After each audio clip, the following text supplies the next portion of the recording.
Magal Touba 2023 bi am nañ ko waxee woon gis ngeen train baa ngi noonu di daw mu doon mbégte loolu ci murit yi ndaxte gannaaw bu ñeme ko lu toll ci juróom benni at yoo xam ne nii train bi dawul waaye fi mu ne nii tàmbali waat na.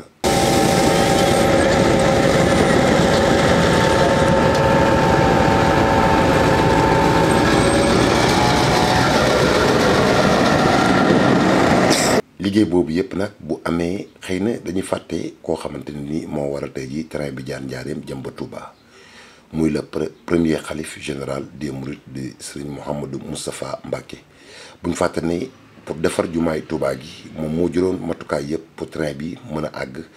mën a jaar Diourbel jëm Touba mu joxoon ndigal murid yi ñu liggéey ci liggéey bi